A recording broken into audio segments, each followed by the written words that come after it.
নমস্কার বন্ধুরা, tasty dishes by Ruma চ্যানেলে আপনাদের সকলকে স্বাগত জানাই। আজকে আমি বানাচ্ছি হিং পাবদা। পাবদা মাছ খেতে যেমন সুস্বাদু, তেমনি এই রেসিপিগুলোও কিন্তু খুব সহজ হয়। এই সহজ রেসিপির মধ্যে একটি হলো হিং পাবদা। রেসিপিটি সহজ হলেও খেতে কিন্তু খুব সুস্বাদু হয়।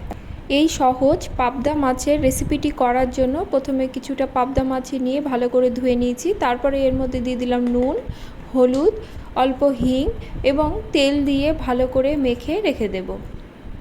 তেলটা দিলে এর স্কিনটা কিন্তু ফাটবে না এবং ভাজাটাও খুব সুন্দর হবে। ভালো করে মেখে 10 থেকে 15 মিনিটের মতো আমি মাছগুলোকে রেখে দেব। এবার ঝোলের মশলা তৈরি করে নেব। এর জন্য বাটিতে দিয়ে দিলাম 1 চামচ জিরে গুঁড়ো, 1 চামচ লঙ্কা গুঁড়ো, 1 চামচ হলুদ গুঁড়ো, স্বাদ অনুসারে নুন এবং হাফ চামচের মতো হিং। অল্প জল দিয়ে ভালো করে মিশিয়ে একটা পেস্ট তৈরি করে রেখে দেব। এবার মাছটি ভেজে নেব। এর জন্য কড়া বসিয়ে দিলাম। কড়াতে দিয়ে দিলাম সরষের তেল। তেলটা গরম হলে মাছগুলো দিয়ে দেব। মাছগুলো আমি একবারে ভাজবো না, প্রথমে অল্প মাছ দিয়ে এক পিঠ ভালো করে ভেজে তারপরে উল্টে দেব। দিয়ে 2 পিঠ সুন্দরভাবে ভেজে নিয়ে তেল থেকে তুলে নেব। এভাবে আমি বাকি মাছটাও ভেজে নেব। আমার মাছগুলো ভাজা হয়ে গেছে। এবার কড়াতে ওই তেলেই ফোড়ন দিলাম তেজপাতা এবং কালো জিরে।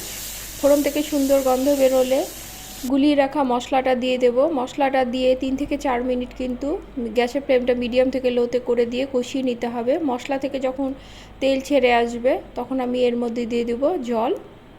ঝোলের পরিমাণটা সম্পূর্ণ নিজেদের ওপর।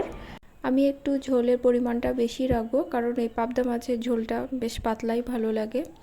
আর একটু জল দিয়ে এর মধ্যে ঝালের জন্য আরও 2টো কাঁচা লঙ্কা চিড়ে দিয়ে দেব।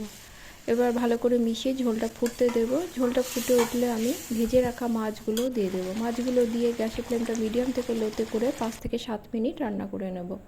5-7 মিনিট পরে দেখুন ঝোলটা বেশ আমার ঘন হয়ে এসেছে এবং মাছগুলো আমার সুন্দরভাবে সেদ্ধ হয়ে গেছে।